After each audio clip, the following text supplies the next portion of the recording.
Hey, it's me, Dree. Before I continue with my series, I want to give a content warning. This chapter includes medical neglect, emotional manipulation, financial exploitation, and the fragile hope that I clung to during some of the most difficult decisions of my life. So please listen with care. Living at that house by the beach that was closer to my work seemed like we had stepped into a new season. It was a beautiful home. It held an illusion of a better life. Like I said in my last video, he was on a work hiatus and I was working myself to the bone. He was golfing all the time, and most days I was a little more than a shadow, slipping in and out of the house in the early mornings and late nights. I was exhausted and I was overextended. But inside that home, things were volatile. The air felt tense when I was there, and for a long time, I believed it was my presence that made it that way. I never let myself imagine that the atmosphere might be the same or even worse when it was just him and my babies. That is one of my deepest regrets, not realizing soon enough what my daughters were truly enduring when I was not in the house. Even though he was pushing me to distance myself from my parents, they weren't gone from the picture entirely. My mom was dedicating one day every week to take my oldest disabled daughter to physical therapy. This was something that we had been doing with her since the time of her birth. By this stage in her life, therapy, it helped relieve the pain she felt in her feet from bearing weight and walking, which again was something she was never supposed to do. So the therapy, it was essential. It was essential for her progress. But my ex seemed to resist every piece of her medical care that came along. She wore splints daily, and for whatever reason, he would refuse to take part in it. Then came one day when he told my mom her help with going to physical therapy would no longer be needed. He said that he decided he would handle the responsibility and everything else in relation to her care from that point forward. So at her next orthopedic appointment, the doctor was stressing how critical her splints were. And my ex was pressing for another option until the doctor reluctantly said that they could cast her legs if splints weren't going to be used at home. And in that moment, that's what he chose. I will never forget the day he brought her home in a wheelchair, both legs bound in plaster up to her knees. It was her birthday that day. And for the next 3 months, this became her reality. There were pressure wounds, a lot of pain, and the impossibility of navigating a 2-story home, which was where we lived. My youngest daughter pushed her to and from school every day in that wheelchair, all because my ex couldn't be bothered to strap on her splints. And then he pulled the plug on her physical therapy altogether. He dismissed it as a waste of time and painted my mom as overbearing and medically extreme. In an instant, my daughter's care was reduced to nothing more than occasional orthopedic checkups. And by this time, his unemployment had run out. It had been a year since he'd stopped working, and the financial weight on me at that time was getting to be unbearable. I was making an excellent amount of money, but no matter how much I earned each month, my account was drained within days of receiving my paychecks. And his golfing alone was a money pit I could no longer stomach. He had played in a few tournaments with no real success, and I didn't see that this golfing and all the time he was spending to do it was going anywhere. So when I told him I couldn't carry the weight anymore, his answer, it wasn't to go back to work. It was that we needed to move somewhere more affordable, somewhere far away from my family altogether. He wanted to leave the state. I calmly told him I couldn't leave the state that we were living in unless we were married. He replied and said marriage wasn't the problem, but because he had been taking care of the family for the last year, he couldn't afford to buy a ring. So I rationalized this. I told myself that he had earned it, that the sacrifices of the past year and all that he was doing, it somehow balanced out. So I collected the little savings that I had been able to save over that time period, and I handed him $8,000. I told him to do what he felt in his heart was right.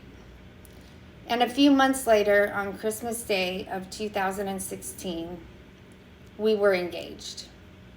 I convinced myself that making it official would repair the cracks, that becoming a real family would somehow heal the parts of us that I knew were breaking. I even believed that the intimacy we'd been missing for years would return once we were husband and wife. But looking back, I can see how desperate and foolish the hope that I had was. But at the time, it felt like salvation to me. We stayed engaged for nearly a year. He took a short-haul driving job, and I pushed my career even harder, saving every dollar that I could. And by October of 2017, we still didn't have a wedding date. We still didn't have any plans. You see, I didn't want to burden my parents with another wedding after the collapse of my first marriage. And he and I couldn't agree on the cost it would take to have his small family and my large family attend a wedding and ceremony.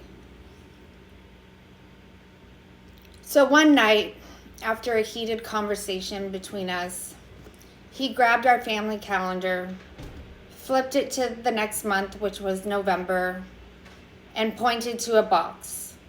It was the 16th. He looked at me and said, "Make it happen." The next morning, I did just that. I booked a courthouse ceremony. I invited only our immediate families and my one closest friend. I ordered flowers. I arranged a photographer, and I booked a 3-day cruise for our little family of 4. I wanted that moment between us to belong to my girls as much as it belonged to me, because this was their fresh start, the chance to finally have a dad. And of course, I paid for everything. I carried all the details, all the logistics, while still grinding away at work each day. And a few weeks later, we stood before our families and we became husband and wife. It was simple, but it was ours.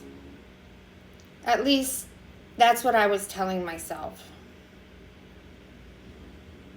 Marriage, it didn't heal us. I thought it would. I told myself the ring, the vows, the title of husband and wife would be the thing that brought us closer again. But the truth is, nothing changed. If anything, the cracks that were there before had started to widen. The hostility in the house didn't let up. The drinking he was doing didn't slow down. The financial weight I was carrying didn't lift. And the sex life I prayed would return stayed gone. What that wedding gave me was a brief moment of hope. But what it gave him, ultimately, was more legitimacy, more entitlement, and even more leverage. A year passed, and with it, the pressure to uproot our lives grew heavier. He started pushing hard to move out of state. He said it would give us a fresh start, something affordable, somewhere away from my family's influence. And by then, I was worn down enough to start considering what he was saying. My job only allowed transfers to 5 states in the United States. So together, we hypothetically narrowed it down, and we landed on Texas. It was a place we had never even visited. But that's what we decided we wanted to do. When it came time to tell my parents, I'll never forget that night. My twin brother and his wife were pregnant with their first child. I was about to become an aunt for the first time. My immediate family and we were at a beautiful high-end restaurant celebrating my mom's birthday. Then, in the middle of that celebration, he cleared his throat and matter-of-factly announced that we were leaving. I watched my twin brother's heart drop in that moment. He and I weren't close. We never really were. But I could feel him. It was like I could read his thoughts without a word being said. He was about to be a father, and he wanted his kids to grow up with mine.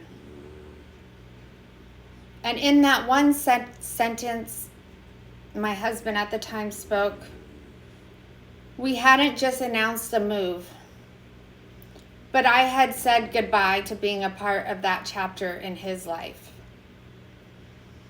The entire celebration for my mom turned to silence, and the reality set in for everyone. Because what I was choosing to do was to exit life as we all knew it. From that point on, everything was pretty much a blur.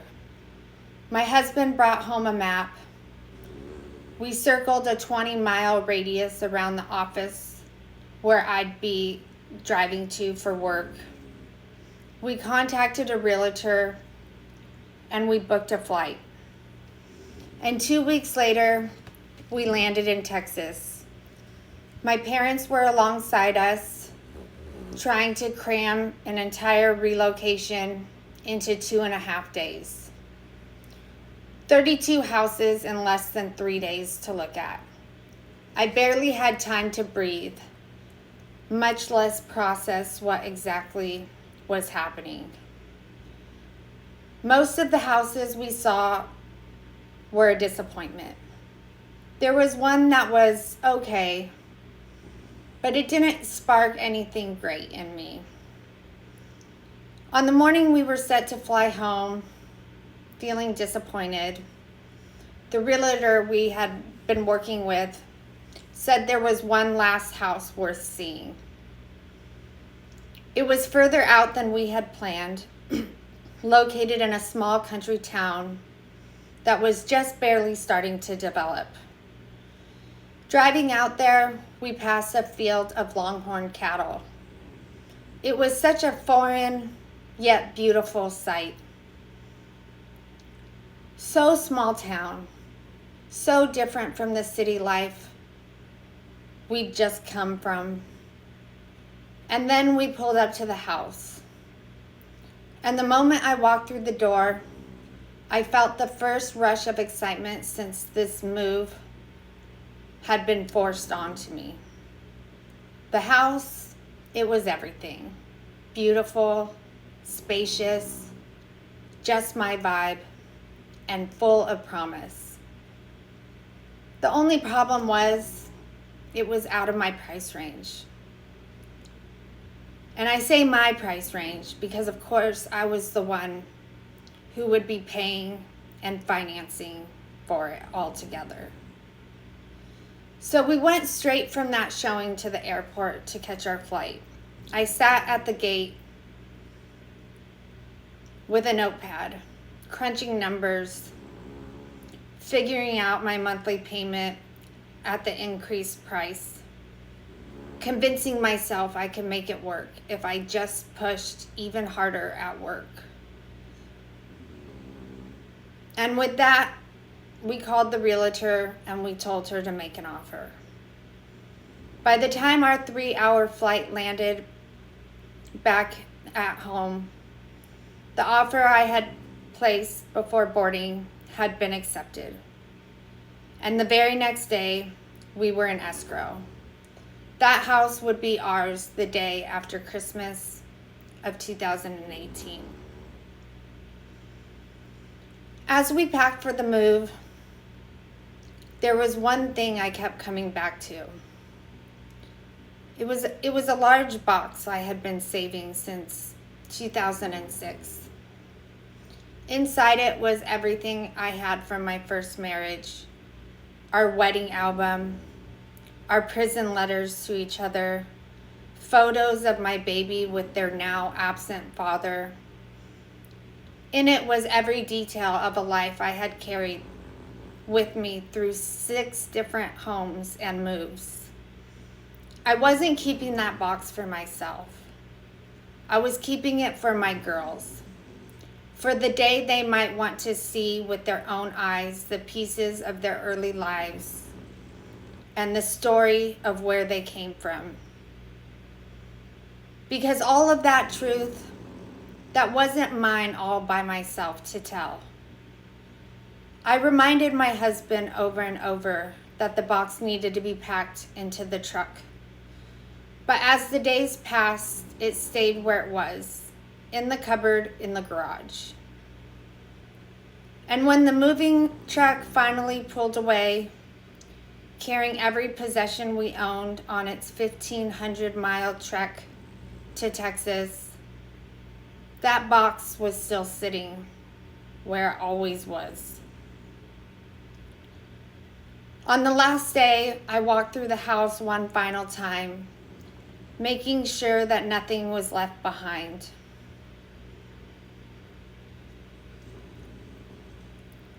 And I came across the box. My heart sank. I stopped and I told him it was supposed to be on that truck that had left. I told him I needed the box. And in that moment, he looked at me coldly and he said, "You have a new life now, and that box is not coming with us." Then, without a second thought or a moment to act, he picked it up and hurled it into the dumpster that was outside of our house. I can still see it in my mind. The way it landed with a hollow thud, the lid bursting off, the edges of my past spilling into all of the trash. In that moment, my entire existence from 2006 to 2012 was erased, wiped clean, destroyed. And I wasn't even allowed to grieve about it. All I could do was get in the car because he told me to stop fussing and that it was time to leave. From there, we went straight to my parents' house to celebrate our last Christmas as California residents. It was bittersweet. presents under the tree, smiles and laughter covering the truth of what I had just lost. And the very next day, which was December 26th, we packed into the car and left the only state I had ever called home. We drove for 3 days across the country, chasing a vision of a new life. And on January 1st of 2019, we pulled into the driveway of our Texas house, the home I had stretched myself so much to afford, the home I thought would finally give us the reset that we desperately needed. But I already knew deep down something of me had been left behind forever. And it was all in that box. Looking back that season, it was the perfect storm of illusions and losses. I thought marriage would fix the cracks in our life, but it only made them wider. And then I thought moving to Texas would give us a fresh start.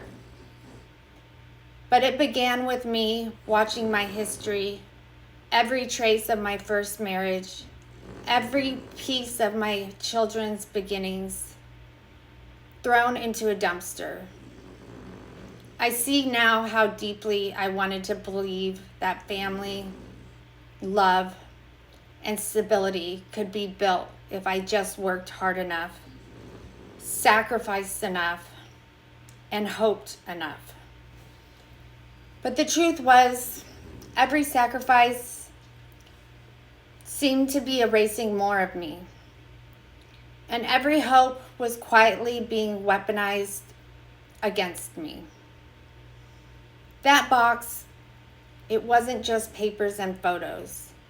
It was my proof that I had survived, that I had lived through impossible things and was able to keep going. And when it was destroyed, part of me was also. I didn't get to grieve it then, but I do grieve it now. And this is what I want you to take from all of this.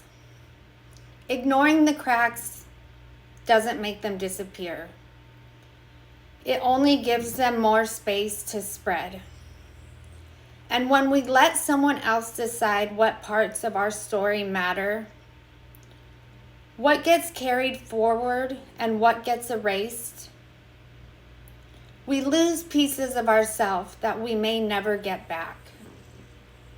So if you're in a place where you're holding on to hope that things will change just because you're sacrificing more, I want you to hear this from me.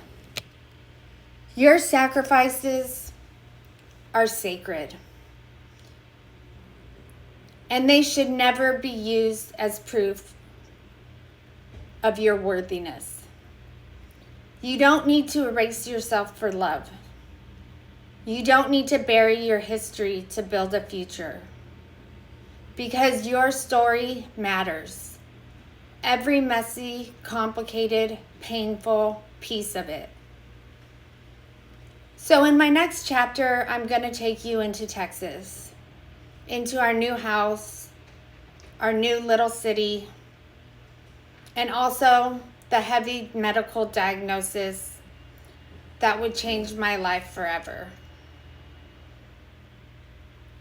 Until then, I want to remind you that where there is love, there is light. And I'm sending you mine until we see each other again. Take care.